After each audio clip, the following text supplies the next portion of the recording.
Railway group D 2026 की भर्ती का एग्जाम कब लगेगा। लेकिन मैं आप सभी को एक बात बता दूं साथियों, रेलवे ग्रुप डी का नाम तभी तक रेलवे ग्रुप डी है जब तक आप सेलेक्ट नहीं हो रहे हैं। जिस दिन आप सेलेक्ट हो जाएंगे उस दिन आपके घर परिवार पड़ोसी गांव वाले और आसपास के लोग सिर्फ एक ही बात कहेंगे कि जी उस बालक की तो सरकारी नौकरी है सेंट्रल गवर्नमेंट में। रेलवे नहीं जानते वो लोग, क्या बोलते हैं, रेलवाई में। तो ये आपको सुनिश्चित करना है कि आपको रेलवाई सेंट्रल गवर्नमेंट की जॉब लेनी है नहीं लेनी है।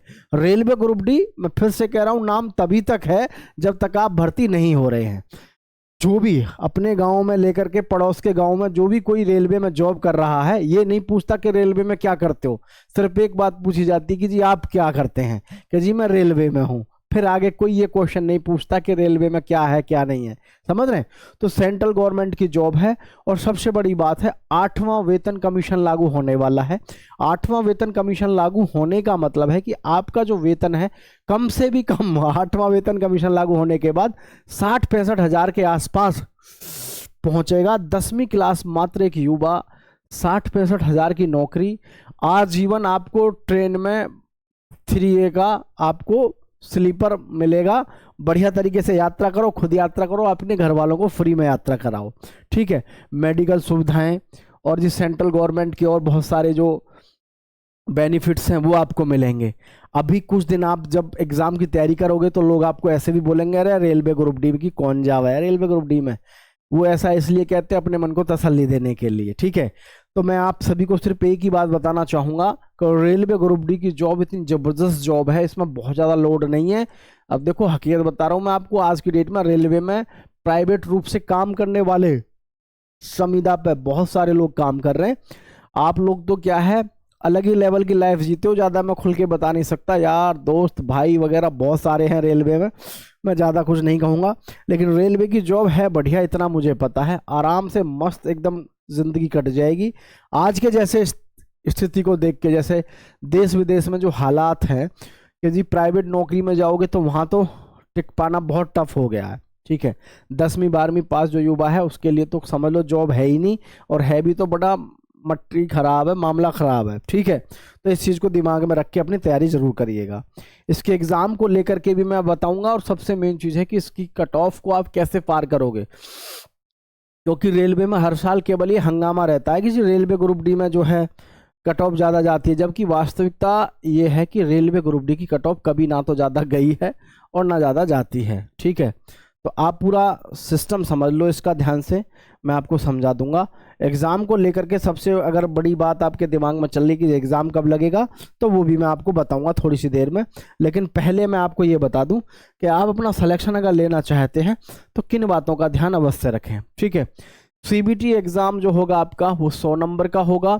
फिजिकल एफिशिएंसी टेस्ट होगा जिसमें पुरुष को जो है 1000 मीटर की रेस है वो लगभग 4 मिनट में मारनी है, 4 मिनट 15 सेकंड में। ठीक है? और जी लड़कियों को जो है लड़कियों की जो है रेस है। और सबसे बड़ी बात जो है इसमें वो क्या है कि इसमें 35 किलोग्राम वजन लेकर के लड़कों को चलना है। कितना? 100 मीटर। ठीक है? और वो भी कितने? 2 मिनट में। ठीक है? 2 मिनट में। लड़कियों को क्या करना है, उनको 20 किलोग्राम का वजन लेके चलना है। कितना? सेम वही 100 मीटर 2 मिनट में। तो रेस तो बहुत आसान होती है, क्योंकि 500 और 800 मीटर की रेस के लिए टाइम ही इतना दे रखा है कि बहुत सारा टाइम दे रखा है, उसमें कोई बड़ी बात नहीं है। ठीक है? तो आगे मैं बढ़ता हूं। जो टोटल क्वेश्चन है हमारे 100 हैं, टोटल मार्क्स भी हमारे 100 हैं। 90 मिनट का पेपर होगा, नेगेटिव मार्किंग आपकी होगी 1/4 की। ठीक है? चलिए आगे चलते हैं। अब यहाँ सबसे बड़ा जो प्रश्न रहता है युवाओं का वो ये रहता है कि जी हम अपनी तैयारी तो कर रहे हैं, तैयारी किस तरीके से करें, क्या सब्जेक्ट आएंगे, कैसे हम देखें उसको। तो देखो, इसमें सबसे ज़्यादा मेन चीज़ है मैथ्स के। बहुत सारे बच्चों को ये भी कन्फ्यूजन रहता है कि जी मैथ हम कौन सा वाला पढ़ें। तो मैथ्स जो आपको पढ़ना है ये पढ़ना है number system, percentage, profit and loss, time and work, SI and CI average. इसीलिए जो है मैथ्स में रेलवे में ध्यान रखना मेरी बात को। और रेलवे ग्रुप डी में ये ध्यान रखना, जैसे कि हमारे पास में मैथ्स हो गया। ठीक है? मैथ्स हो गया हमारे पास में। तो मैथ्स में जो है ये बात ध्यान रखना, 25 में से आराम से आप 22% कर सकते हो। क्यों? क्योंकि उसका मुख्य रीजन है 22% करने का, सिलेबस बहुत छोटा सा होता है। आप पढ़ के आ रहे हैं, कहाँ से पढ़ रहे हैं, वो भी सारी चीज़ें हैं। लेकिन मैं तो यही कहूँगा कि भैया सिलेबस सही तरीके से अगर आपने पढ़ लिया तो आप प्रश्न 22 कर सकते हो, और पेपर का जो लेवल है बहुत आसान आता है। ठीक है। और एक बात और यहाँ पर सबसे जो ज़्यादा ज़रूरी है रेलवे की, ध्यान रखना, रेलवे ग्रुप डी में एक बात और ध्यान रखना आप सभी भाई, कि इसमें सबसे ज़्यादा जो बच्चा बाहर होता है वो इन कारणों से भी होता है। रेलवे ग्रुप डी का जो 40% पेपर है वो आता है बेहद आसान। क्या आता है? बेहद आसान, बहुत आसान मतलब। अब 40% पेपर को देख करके जब आप पेपर में बैठो तो ये मत समझना पेपर बहुत इजी है, ये मूर्ख मत बन जाना। क्योंकि आपको मैं बता दूं, ऐसे ऐसे भी प्रश्न पूछे जाएंगे कि भारत में बापू के नाम से किसको या राष्ट्र पिता किसको माना जाता है, यानी महात्मा गांधी को, या फिर भारत में जो है, या भारत का राष्ट्रीय पक्षी, भारत का राष्ट्रीय पशु, ऐसे प्रश्न जिन्हें देख करके जो वैसे ही फॉर्म भर देते हैं उनका मन खुश हो जाता है कि हाँ हम भी किसी योग्य हैं। तो ये ध्यान रखना 40% आपको ऐसे मिलेंगे बिल्कुल आसान से, बिल्कुल आसान 40%। इन 40% को देख के अपना आपा मत खो देना, ठीक है। अब 40% का आपा नहीं खोना है, प्लस यहाँ पर ध्यान रखना 20% भी करने हैं आपको। तो 20% जो करने हैं, प्रत्येक वो बच्चा 20% कर पाएगा जिसने पढ़ाई करी है।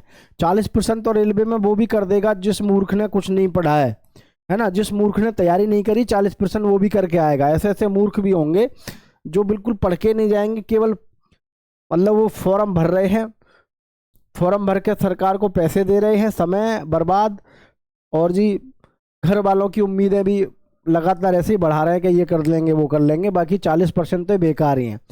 20% वो युवा करके आएगा जिसने पढ़ाई करी है, मेहनत नहीं कर रहा मैं, पढ़ाई करी है, जिसने पढ़ाई करी है।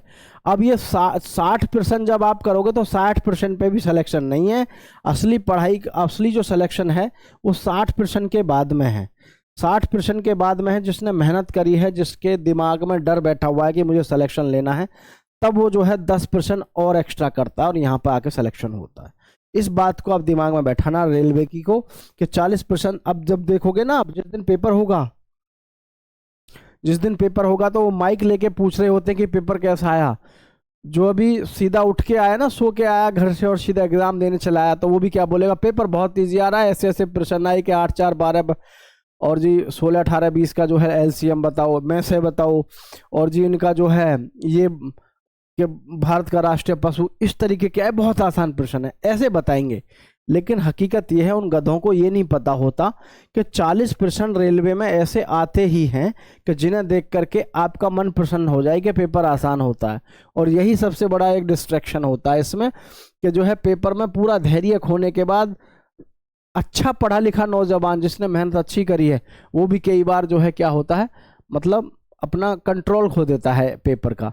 तो आपको पेपर में अपना कंट्रोल नहीं खोना है, इस बात को याद रखना है कि ये केवल एक बहुत सिंपल सी भाषा में कि 40 से लेकर के 60% तो आपके सामने मजबूरी है, ये तो करने ही है। 60% के बाद में जब आप करोगे आगे के 10% यहाँ से सिलेक्शन होगा। यहाँ तक तो ये सोचना कि ये तो मूर्खों की श्रेणी है, ठीक है। मूर्खों की श्रेणी का मतलब जो लोग ये सोच रहे हैं कि यहाँ सिलेक्शन हो जाएगा, वो तो बेवकूफ़ बने के काम है। आपको ये सोच के चलना है कि इस जोन से बाहर कैसे निकलना है। तो रेलवे में 40 से लेकर के 60% का तो एक ये जोन है, इसको तो तुरंत भेजते हुए एकदम इधर आ जाना है। इसमें समय भी लगे नहीं लगाना है 40 से 60 क्वेश्चनों में, क्योंकि ये पेपर ही बहुत ईजी होता है। असली जो प्रश्न है इसमें 40% है। 40% जो बचेंगे, 60% करने के बाद जो 40% बचेंगे, इन 40% पे आपको अपना दिमाग लगाना है, इन 40% पे।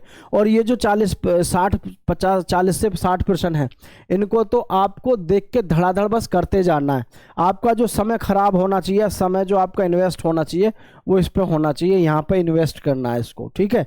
ये ध्यान रखना। और अभी से जब प्रैक्टिस सेट लगाओगे तो प्रैक्टिस सेट में भी आप देखोगे, अगर आप प्रैक्टिस सेट लगा रहे हो एप्लीकेशन पर लोगों की पे, तो वहाँ तो उनको तो एक ही चीज़ से मतलब है कि बस छाप दो पेपर जैसे भी छप रहा है, लेकिन रेलवे की जो स्ट्रेटजी है उसको ध्यान के रख के अगर ये लोग पेपर बना रहे हैं तो ठीक है, नहीं तो मारे जाते हैं लड़के आजकल ज़्यादातर, क्योंकि 60% तो करने हैं आपको मात्र 20 मिनट के अंदर अंदर, मात्र 20 मिनट में आपको पेपर के 60% करने।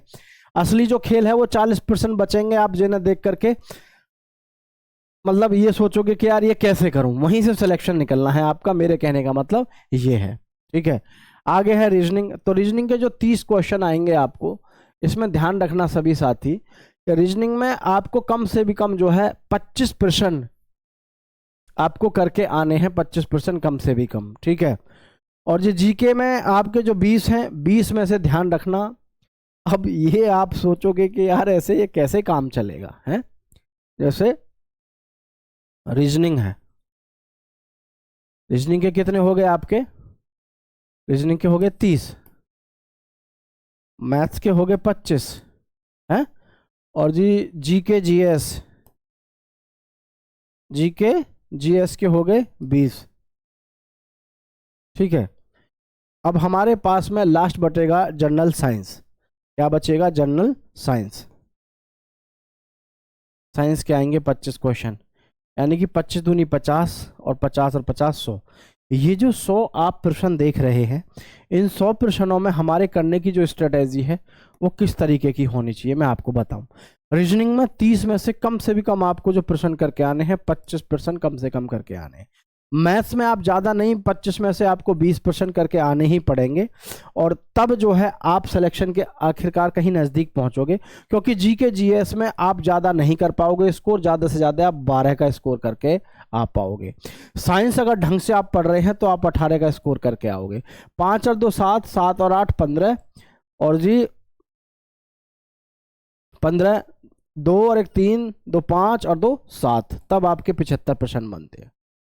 समझ पा रहे हैं? तब आपके 75% बनते हैं। उस 75%, जो 75% आपके ठीक हो रहे हैं, 75% भैया आपकी कट ऑफ जो है 70 से लेके 72 के बीच में रहती है, और कुछ नॉर्मलाइजेशन भी मिल जाता है। तो ये आपको अपने दिमाग में बैठा के चलना है। और अगर आप ये सोच रहे हैं कि जी इतना स्कोर कौन करके आएगा, तो फिर रहने देना, है ना? क्यों? क्योंकि आपको भी पता है जो इसमें हमारे फॉर्म भरे जाते हैं, फॉर्म भरने की संख्या को देख के डर लगता है। कितने के जी? 49 लाख है, देख के सीधा सीधा डर लगता है। तो इस चीज़ को पहले ही मैं आपको कंफर्म कर देता हूं। अगर आप ये सोच करके तैयारी कर रहे हैं कि हो सकता है 50 60 पे 55 पे नंबर आ जाए, तो तैयारी मत करना भाई। ठीक है, आप किसी भी जोन से हैं, आप किसी भी जोन में फॉर्म भरे हैं, तो आप अपने प्रैक्टिस सेट में जो पेपर लगा रहे हैं, पहले ये देखिएगा कि उसमें 40 45 50% बिल्कुल इजी आ रहे हैं या नहीं आ रहे हैं। नहीं तो समझ लो वो प्रैक्टिस सेट आपके काम का ही नहीं है। ठीक है, क्योंकि ऐसे तो आप उठा के कुछ भी लगा लो, वो तरीका थोड़ा ही है। पेपर का जो पैटर्न है वो उसी लेवल का होना चाहिए जिस तरीके का आपका पेपर है। जैसे मैं आपको बताऊं रीजनिंग के विषय में, रीजनिंग के विषय में बताऊं या फिर मैथ्स में बताऊं मैं आपको? ठीक है, रीजनिंग है या मैथ्स है? ठीक है, साइंस है, जीके जीएस है।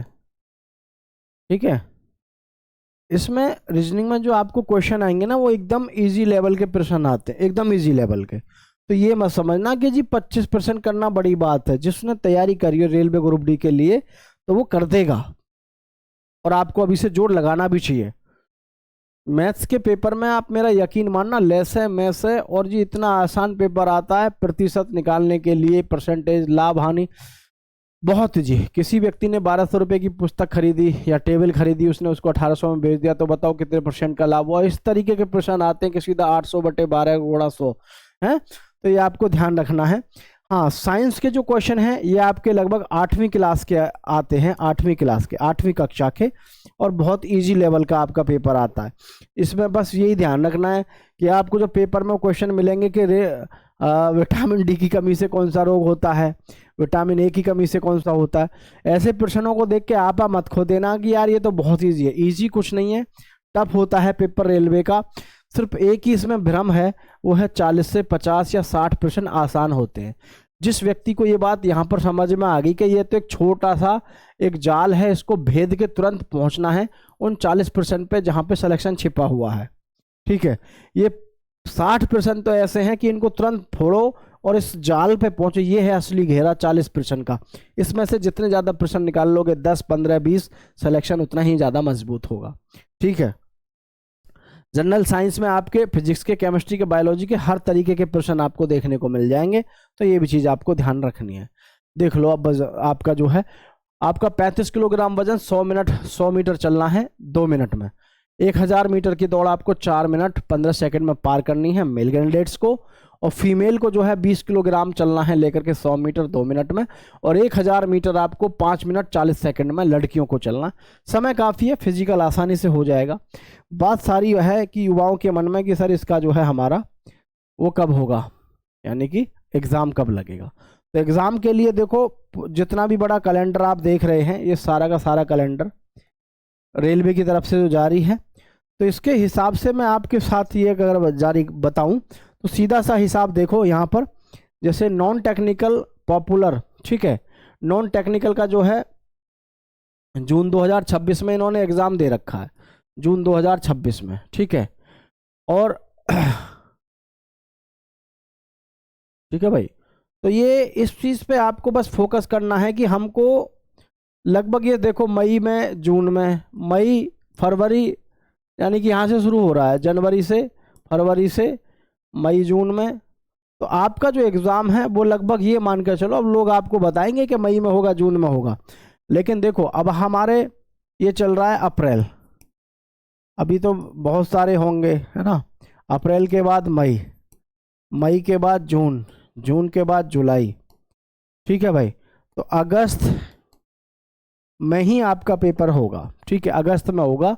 तो आपके पास में 1, 2, 3, 4 महीने बिल्कुल एग्जैक्ट हैं आपके पास में। 4 महीने में आप अपने आप को ज़बरदस्त तरीके से तोड़ के रख दो और इतनी मेहनत करो कि आपका सिलेक्शन 100% हो ही जाए, ठीक है। ये आपके पास में गोल्डन अपॉर्चुनिटी है। रेलवे में एक बात ध्यान रखना, कभी आप गलत फहमी में हो किसी की में भी, कि भैया रेलवे में ग्रुप डी में सिलेक्शन लेना आसान है। हर साल आपको एक चीज़ देखने को मिलेगी, जब भी रेलवे ग्रुप डी का पेपर होगा तो रेलवे ग्रुप डी में कट ऑफ पे लेकर के जो वीडियो लोग बनाते हैं वो क्या कहते हैं कि जी 80 प्लस जाएगी, है ना, 75 प्लस जाएगी। नहीं, कभी की भी आप कट ऑफ उठा के देख लेना रेलवे ग्रुप डी की, कभी की भी, ठीक है। परेशान होने की ज़रूरत नहीं है। ज़्यादा से ज़्यादा आपको जो शुरुआत मिलेगी 60 से शुरुआत होकर के आपकी 72 पर लास्ट हो जाती है, 72 पे फाइनल हो जाती है after normalisation, final cut off जो हो जाती है। क्योंकि इसमें काफ़ी सारे युवा साथी तो किसमें फिजिकल में भी निकल जाते हैं। तो आप इन चीज़ों को लेकर के परेशान ना हो, अपनी तैयारी ज़बरदस्त तरीके से करते रहें। काफ़ी अच्छा समय है आपके लिए। अभी तो कोर्ट में भी केस चल रहा है, फिर पहली वाली भर्ती पे ही, उसमें तो पहले से ही कोर्ट में केस चलते आए हैं। तेलंगाना में कोर्ट में केस डाल दिया है अप्रेंटिस वालों ने। तो आप अभी बेनिश्चिंत रहिए, तैयारी करिए अपनी अच्छे तरीके से।